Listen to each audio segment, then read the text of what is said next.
Matapos ang pulong sa mga militante, dumalo ang Pangulo sa isang pribadong salo-salo sa Malacanang kagabi.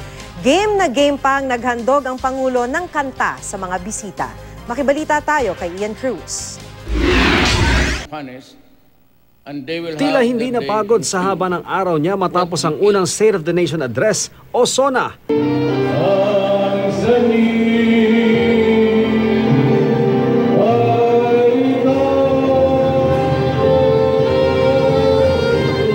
Nagpatikim pa ng dalawang kanta si Pangulong Rodrigo Duterte sa dinaluhan niyang private dinner sa Malacanang Park kagabi.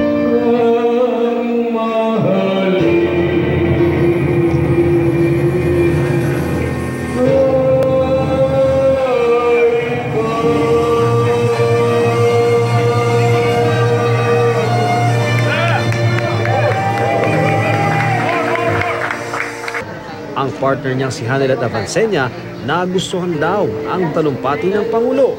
Anong parte ng SONA nga ba ang paborito niya? If we cannot love one another, let us stop hating each other.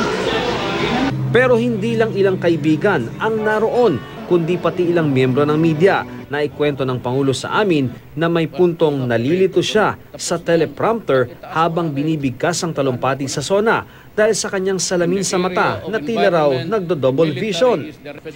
Muli niyang inulit ang nais niyang pakikipag-usap sa China at pagtugi sa mga personalidad na sangkot sa ilegal na droga.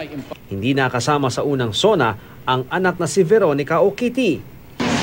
Kaya mag-aalis ng computer subject or subject. At sa gitna nga ng pakikipagkwentuhan ng Pangulo sa media, tumawag si Kitty para makausap ang amang Pangulo.